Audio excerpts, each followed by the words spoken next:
School readiness. Children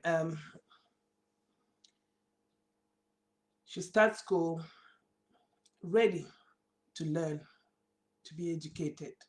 They should be happy, they should be healthy, they should be communicative, they should explore, and they should be inquisitive about learning when they start school.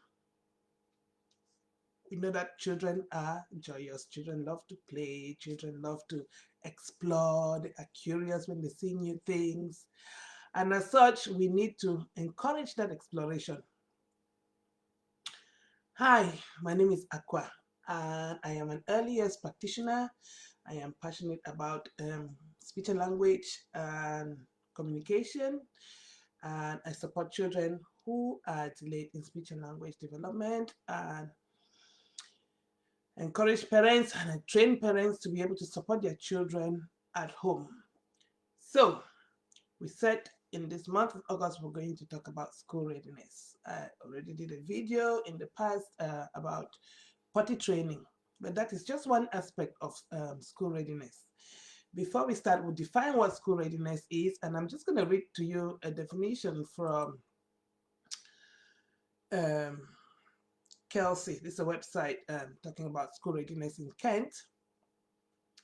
And it says school readiness not only refers to the attributes of a child, but also the key roles and responsibilities of families, teachers, practitioners in ensuring children are ready and able to access learning as they enter key stage 1 and beyond. So school readiness is not only about the child being ready to learn, being curious about learning, being able to um, do things for themselves, but it involves a lot more people. Families are key. That's where the learning begins. I believe strongly that parents are their children's first educator, and the basics about life and learning should come from the home. Early years practitioners are key as well because they support children in preschool and nurseries before and reception classes. So the early years foundation stage as a whole should prepare that child ready to start formal education or go into key stage 1. As well as so teachers are involved, early years practitioners, parents, families, anybody who cares for the child who is going to start school is supposed to play a part in their being ready for school. And what does it look like when a child is ready for school? What are we looking for? Supposed to be looking for things like communication. Are they communicating as at the age that they should be communicating at? If there are any delays, are we putting support in place for them to catch up with their peers? Can they feed and dress themselves? More and more children are going into nursery 3, 4, and are not able to feed themselves. They don't have those self-care skills that are required to function efficiently in the nursery. Can they put on their coat by themselves? Can they use the toilet by themselves?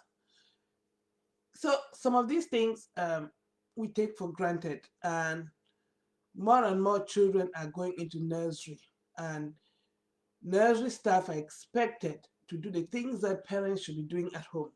Yes, we work in partnership together with parents and early years practitioners, but the fundamentals have to start in the home, especially with things like self-care skills like feeding yourself, potty training.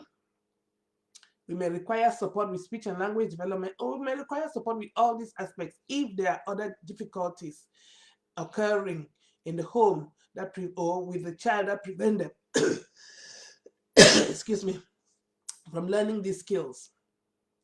So it is important that we find out if we're not sure what our children need to be doing at that age. So we're talking about 4 to 5 years old when they start formal school. So some start reception at 4, depending on when they were born, and some start at 5. And in those years before that, what are we doing? Is our child able to communicate at the level that they should be communicating at? The Greater Manchester uh, plan for children and young people, um, the Greater Manchester Children and Young People's Plan from 2019 to 2022 says that fewer children in Greater Manchester reach a good level of development in communication, language, literacy by the end of reception than the national average, which means that work needs to be put in place to support these children to catch up.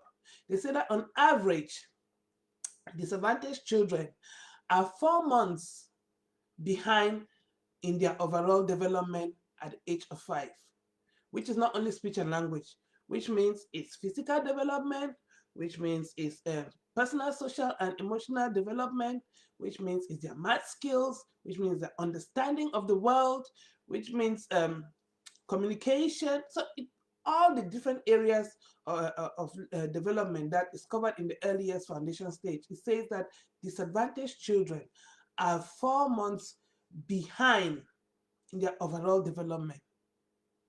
And so what does that mean for you and me? It means that we have to put support in place. It means that we all have to play our part to support these children to learn and develop according to meet up their development for the age that they are in and for the standard or for the class where they're in. We want them to excel. We do not just want them to catch up and meet up where they are. We want them to excel so that we can be challenging them to do even more than what they should be doing. Right. We all have to play our parts, beginning from the home. Parents. We need to develop our parenting skills.